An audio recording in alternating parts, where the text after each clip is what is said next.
Sot do të flas për një bimë mjekësore e cila është shumë e përhapur në vendin tonë. Njihet me emrin si fshesa e keqe dhe me emrin botanik Erigeronis canadensis herba. Bari përbëhet nga pjesa mbitoksore e lulëzuar dhe e thare fshesës së keqe, e cila është bimë parishtore 1 ose 2 vjeçare zakonshme kudo në vendin tonë, në përara, buzërrugësh e tjerë. Bima është me kërcellë plot gjethe. Kërcelli mbaron me një lulesë të përbërë nga kaptina të vogla të verdha në të bardhë, të renditura në një vile të përbërë, të zgjatur, shumë të degëzuar.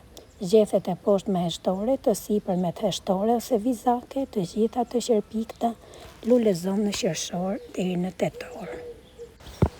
Bari përmban esencë me erë të këndshme, tanine, koline e tjerë. Nuk është studiuar sa duhet nga ana e veprimit. Dihet se nxit epitelin e veshkës dhe si pasojë shton nxjerrjen e acidit urik. Mendohet se ky veprim nuk i kushtohet lëndëve vepruese të vetë bimës, por produkteve të zbërthimit të tyre. Bima ka edhe veti të ndalojë rrjedhjen e gjakut, hemostatike, dhe veti të nxit formimin e rruazave të bardha të gjakut. Këshillohet si mjet hemostatik dhe diuretik në hemoragji, në heqje barku me gjak dhe në procese pezmatimi të rrugëve urinare. Esenca e bimës vepron kundër parazitëve të zorrëve dhe askarideve. Valesa dhe kokti e bimës përdoret edhe në reumatizmin kronik, në gutë dhe në sëmundjet të metabolizmit. Burime të ndryshme të mjekësisë tradicionale përmendin se kjo bimë është përdorur edhe për lehtësimin e diaresë, për shqetësimin e disa shqetësimeve të stomakut, për bajamet e inflamuara dhe për disa probleme të kyçeve. Megjithatë, këto janë përdorime tradicionale dhe nuk zëvendësojnë trajtimin mjekësor apo këshillën e një profesionisti të shëndetit. Përveç përdorimeve tradicionale, fshesa e keqe ka edhe vlera ushqyese. Gjethet e reja përmbajnë minerale të rëndësishme si kalciumi dhe kaliumi. Në disa vende ato përdoren edhe në kuzhinë. Rekomandohet që gjethet llastaret e rinj pra të zihen para konsumimit, pasi gjethet e freskëta mund të jenë të forta dhe të shkaktojnë irritim të fytit.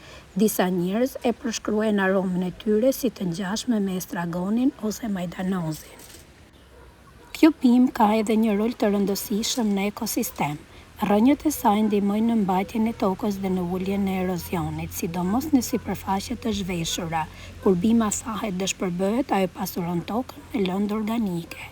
Lulet e saj ofrojnë ushqim dhe streh për insekte të ndryshme, duke ndihmuar në ruajtjen e biodiversitetit. Megjithatë, duhet treguar kujdes. Kjo bimë mund të shkaktojë reaksione alergjike te personat që janë të ndjeshëm ndaj bimëve të familjes Astraca, si margaritat ose ambrozia. Gjithashtu, sipas burimeve, ajo mund të ndikojë në mpiksjen e gjakut.